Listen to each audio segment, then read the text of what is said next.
Namaste. And now this is the last episode of Saturn Ketu series. I am sure that if you have been following me closely, you must have resonated with all the episodes of this beautiful series of Saturn Ketu. So let's begin with this last sixth episode.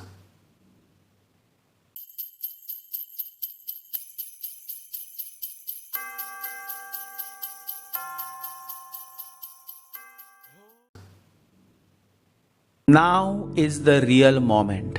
Whenever Saturn comes in trine aspect with Sun, it is a beautiful development. The consciousness that is Sun now helps you to be here and now, in the real moment, the present moment. Whenever spiritual planets come in contact with Saturn, Saturn transforms to an altogether different level. Now, the same material Saturn helps the native to progress in his or her spiritual journey. To attain something that is far beautiful, far blissful, one has to let go, drop certain aspects of his or her life. And so when Saturn comes in contact with Sri Ketu, two things can happen. Either you remain confused and that leads to material loss, or either you rise above the material world and experience the spiritual bliss within. Now the first possibility is seen when the other Kundali aspects are such that the native is pure material, bhogi by nature. In such a case, the first possibility is prominently seen. There is no success, no stability, no peace, no prosperity.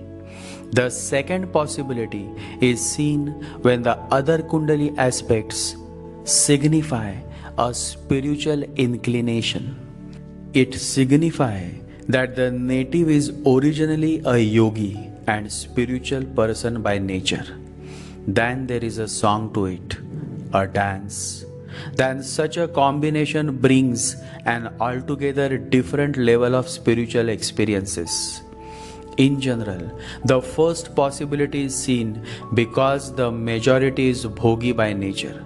And so this Saturn-Ketu conjunction becomes a challenging position for many people.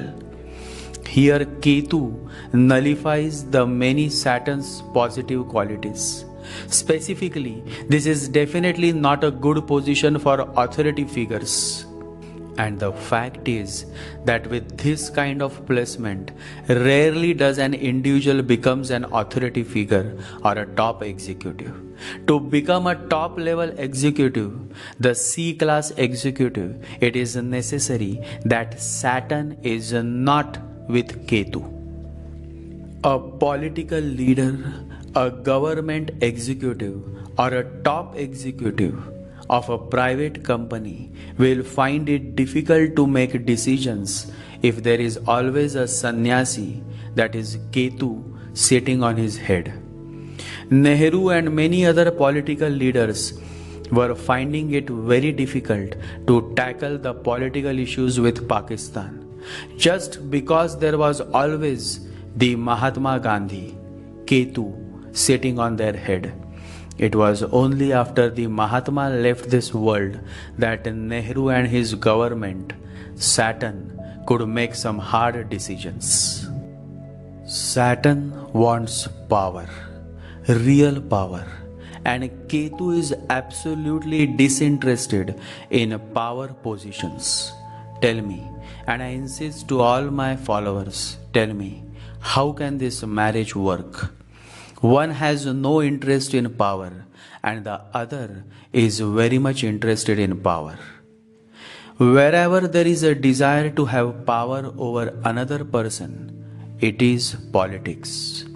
Power is always political. And so whenever Saturn Ketu comes together, the desire for power is less. And whenever Saturn Rahu come together, the desire for power is more. See how beautiful the art of astrology can be. Astrology is not alien, it is very much within us. It is a play of qualities, it is a play of energies, it is a play of vibrations, it is a play of nature, of relating. Whenever there is relating, there is a spark. The very base of friendship is relating. Arjun can relate with Krishna. Peter could relate with Jesus. Ananda could relate with Buddha. Relating is beautiful than relationships. When you are relating, you are simply relating. There are no expectations. But in relationships, there are expectations. When in relationships, expectations come, and these expectations lead you to the road of many miseries. Because you expect something, you are dependent, you become dependent, there is no independence, you are locked in a relationship. Relationships closes the door to freedom, and love ceases to exist the moment there is no freedom. The moment love becomes a relationship, it becomes a bondage, because there are expectations and there are demands and there are frustrations and an effort from both sides to dominate. It becomes a struggle for power. Relationships cannot give you absolute freedom. Relating can. When it comes to relating, where is the question of dependency? You are simply relating, you are simply resonating, and that is beautiful. Two persons can be very loving together. The more loving they are, the less is the possibility of any relationship. The more loving they are, the more freedom exists between them. The more loving they are, the less is the possibility of any demand, any domination, any expectation. And naturally, there is no question of any frustration. When relating happens between two individuals or between two planets, then there is a song to it, a music, a melody, and love is all around you. This kind of relating does not happen between Saturn and Ketu. There are two polarities. One is a Hitler and the other is a Buddha. And then comes the complications. And so comes the complacency. Complacency means a feeling of contentment or self-satisfaction, often combined with a lack of awareness of pending trouble or controversy. This unawareness comes because of Ketu. Ketu creates many clouds of confusion in your mind, and so then what appears seems to be the real, but in reality it is not. In short, the realism of Saturn is damaged by the association of Ketu. Whenever Ketu comes in contact with a planet, it brings distortion. And so what is real is never realized. Ketu with Saturn, no realism, distortion of reality. Ketu with Moon, no emotional intelligence, distortion of emotions, emotionally unstable. Ketu with Sun, unfortunate conjunction. Consciousness is distorted. Person is or spends his life in more ignorance than consciousness. Ketu with Jupiter, a good conjunction for spiritual progress. Here Guru channelizes Ketu's distortion, nature of detachment to the native's progress. Ketu with Venus damages the prospect of sexual or marriage relationships. Person suffers through relationships. Ketu's energy is against Venus, who is a bhogi, a pleasure-seeking planet. Ketu with Mercury, logic is less, hampers the logical ability of the native. But if the native is on spiritual path, this can be a blessing in disguise. Because in God's kingdom, logic has no place, love has. And when there is no logic, love is.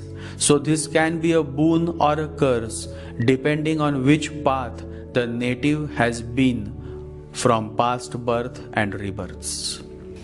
Let me tell you all, Ketu is gracious to all those individuals who are set on their spiritual journey, and the same Ketu can play havoc for those individuals who are simply clinging to the material pleasures of life: sex, money, wealth, properties, power.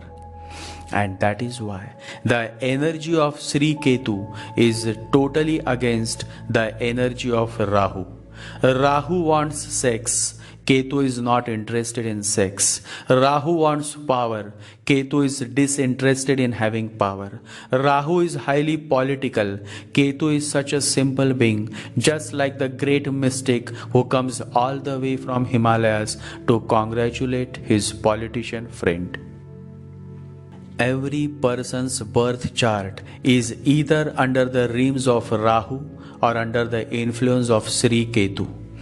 Depends on what path the soul has embarked upon for many lives after lives. Yesterday somebody was mentioning about the cruelty of the Mughal emperors. But even among those cruel Mughal emperors, there was one man who was very unique, very different, and his name was Jalaluddin Akbar. By and by, it occurs to me that from the Mughal Sultanate, if there was any emperor who was truly worth of respect, then that was Emperor Akbar. Although a Muslim, Emperor Akbar was the only emperor who went out of his way. He dropped his own religion and established a new religion, Din-e-Ilahi, a religion that had the best teachings and values of all three religions, Hindu, Muslim and Christianity. There is one beautiful incident, and it is related to the city of Fatehpur Sikri. Akbar had a dream of building a new capital city, and he spent millions to build Fatehpur Sikri. A grand city was built, and then one of the largest gates of the world was built at the entrance of Fatehpur Sikri, and the gate was named Buland Darwaza, meaning a magnificent gate. Buland Darwaza. When the door was built, Akbar asked his wise men to come up with a sentence, a beautiful, meaningful, insightful sentence that can be engraved on this magnificent door that stands on a bridge. The wise men of Mughal Emperor Akbar searched and searched in all the scriptures, in all the literature of the world, and finally they found a sentence in the Holy Bible. As if the sentence was said specially to be engraved on the gate of the capital of Fatehpur Sikri. And the wonderful, insightful sentence that you all will see even today on the largest gate of the world, Buland Darwaza, is: Isa, Jesus, son of Mary, said, "The world is a bridge. Pass over it, but build no houses upon it. He who hopes for a day may hope for eternity, but the world endures but an hour. Spend it in prayer, for the rest is unseen." How deep is this sentence? How deep? I am speechless. I am simply speechless. And someone like Akbar can only do this. He was a Muslim, but he did not care. He simply loved the sayings of Jesus, and he chose it for one of his greatest creations, the city of Fatehpur Sikri. It may not sound good to those who are hardliner Hindus, but the fact is that even though I am also a Hindu, I have absolutely no hesitation to mention the greatness of Emperor Akbar.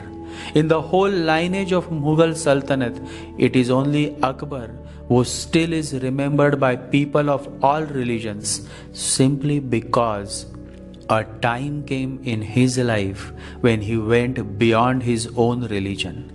He went against all the Muslim hardliners of his times and embraced the religion of humanity, the religion of love, Din-e-Ilahi. Emperors are very rarely wise people, but Akbar was certainly an exception. Read the sentence that Akbar chose from the Holy Bible to engrave on the gate Buland Darwaza. Read it again and you will realize the beauty of it. The whole message is in one line. Life is only a bridge. Remember, don't make your house on it. It is a place to pass on. Nothing is forever. Life is also not forever. Change is constant. Except change, everything else changes. The world endures but an hour. Life is moment to moment, and only a man who lives moment to moment is a man of awareness. He never plans, because what is there to plan? Planning means you are thinking of future. You are not here and now, when the master is trying to tell you again and again to be here now.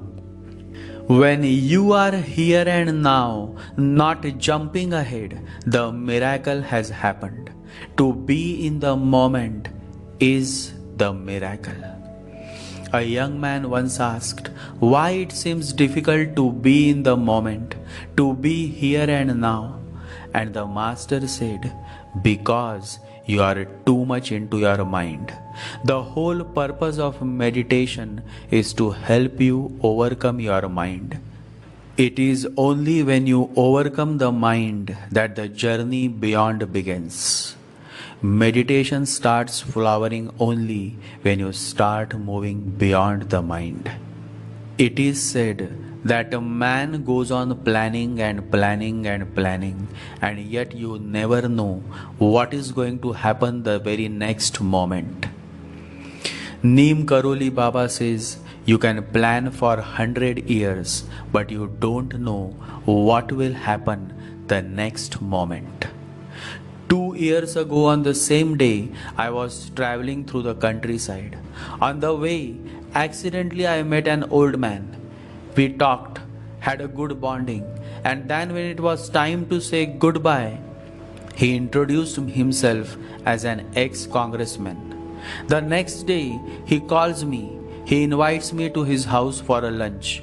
I tried to turn down his invitation, but when there is genuine love, how far can I go in rejecting others? And so I went, and then I met this beautiful family. And then while having lunch, he says, I was the head of Congress party for this whole district of Maharashtra. But then I could not stay for long. I got disinterested in all of this politics, and then I just quit. And now I am no more a politician. I just do what I can do for the poor, the needy. That keeps me happy. I said to him, saintly men and women cannot stay in politics for long. Lokmanya Tilak in his Kesari newspaper had specifically mentioned in his own style the truth, and it was in simple words. He mentioned, politics is not the job for saints. So you see why you cannot stay for long in politics. He hugged me. His heart moved, his eyes became wet. He insisted me to stay for a day or two. But I said, Sir, my road is long and I cannot wait. My journey continues. I left, but the gentleman still left a message for me on my WhatsApp. It was in just 2 words, thank you. Whole life can become a bliss of garden, even if the only prayer you say is thank you. If the only prayer you ever say in your entire life is thank you, it will be enough. It is not happiness that brings gratitude. It is gratitude that brings happiness in your life. A man or a woman with a grateful heart is always a blessed person. Such a grateful person goes a long way. Then, no matter how life is, no matter how difficult life is, such a person is always thankful to God because he realizes the fact that life in itself is the greatest blessing. It happened that a young man was very upset. Nothing was happening in his life, and so he went to his master. He said, "Master, nothing is happening in my life. You always say celebrate life, but what is there to celebrate?" The master laughed, a loud belly laugh, and said, "Young man, come here, come closer." And the master put his hand tightly on his face, and the young man could not breathe. He struggled. The master removed his hand, and the young man took a deep breath. He felt better. His eyes twinkled as if life was back. And then the young man smiled. The master looked into the young man's eyes and said, "Now you realize every moment is a celebration. Be grateful to God that you are alive. Life is precious, and one who realizes this celebrates life, no matter what. Value life because life is the greatest journey you will be ever on. Celebration is the foundation of living, not renunciation but rejoicing. Rejoice in all the beauties, all the joys, all that life offers, because this whole life is a gift of God. Our whole life is a gift of God. Let us celebrate. Let us be thankful. Let us be grateful for all that we have, no matter how much. Then there is a certain fragrance to your life. Then there is a song to it, a dance, a music. So come you all, sit with your closed eyes and meditate on the Holy Lord's name. Just the name of the Lord can take you all to many places, because the strength is in your faith, the beauty is in your faith, the possibility is in your faith. Be thankful and keep walking with faith in your heart. When you become more and more meditative, your heart becomes a portable paradise. That is why the great spiritual master Paramahansa Yogananda says, practice meditation. You will find that you are carrying within your heart a portable paradise. Let us continue to meditate every day, minimum 20 minutes, morning and evening, without bothering what planet is doing with you, without bothering which house is what planet, without bothering about anything in this world. Let there be 100% focus within your being. Breathe. Breathe in and breathe out while you focus on the Lord's name. The whole story of human life is between two actions.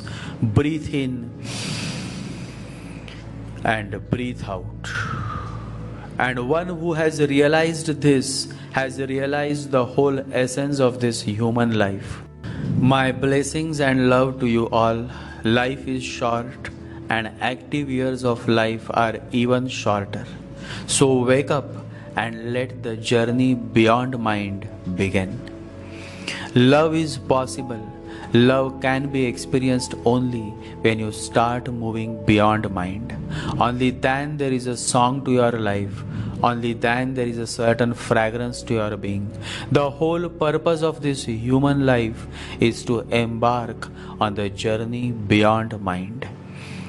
And the goal is love. Love is the goal. Life is the journey. Love has no reason. Love is unreasonable, and yet love has all the answers to all your questions. Let love become the ultimate path of your spiritual journey, and that is the only blessing and prayer that I can offer on this special day. Love to each one of you. Stay blessed. and remember to meditate every day. Jai Sri Ganesha, Jai Guru.